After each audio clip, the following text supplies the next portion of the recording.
Hey y'all, it's Sarah, and as you can see in front of me, today I am focusing on some fried chicken.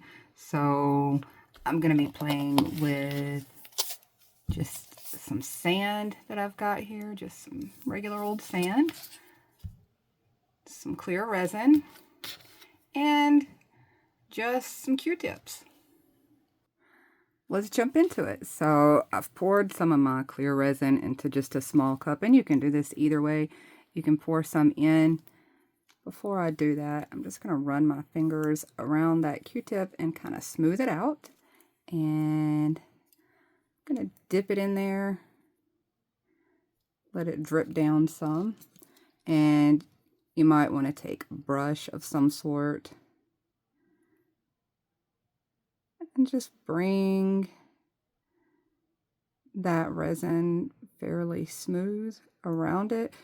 You might have a few little cotton bits that want to stick up. This is a good time to kind of mat those down with your resin. So now that I've coated both sides, I'm just gonna hold it and dip it in my sand, kind of roll it around. Not too hard, you don't want it to get lumpy. And if you do get a lumpy spot, just try to use something to smooth it down. If you miss a few spots or feel like you're liable to make it lumpy, you can sprinkle some over, but you're going to start with a pretty decent little coat right off and run that through your light. I've had one quick little run through, and in between this next stage, I'm just taking some of my yellow chalk. This isn't really necessary. You're going to get some kind of beigey color out of this, but this gives it almost a golden undertone to it. And I tried some without, and I'll share that in a minute. But I'm just throwing that little bit of yellow down in there, and I'm going to do the process again. Make sure any extra sand is knocked off. Then I'm going to coat my resin on there again and brush it down a little bit. And part of the reason I'm doing that is so that I can brush my leg bone down to wherever I want it to end at.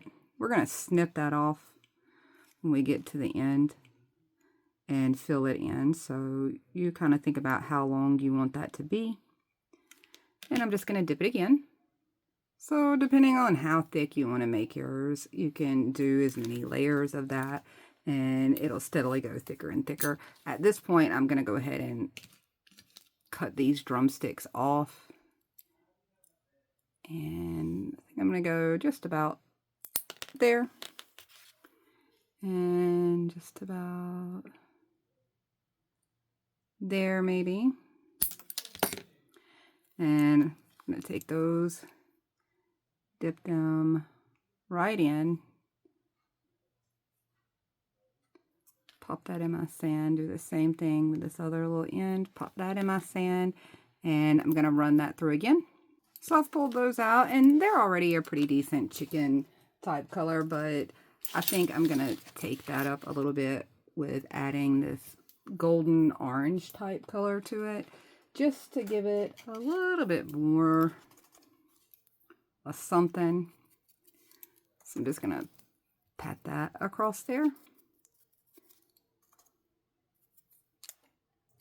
So now I've got some fried chicken going on here. Now, I did the very same thing. In order to get a little fried corn dog, I did the very same steps, just a little further down each time.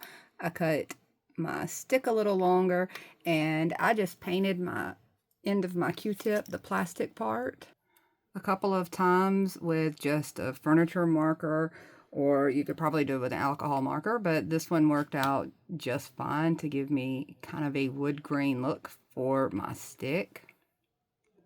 And now I have two different savory meal options. You could always add some ketchup or mustard over your corn dog if you wanted to, but I've got two different savory type meals here out of the same amount of effort, using the same things all at one time. And I can always throw these into some other remix or something like that, but I did want to share it. If you have any questions, be sure to ask. That's all, y'all. Bye.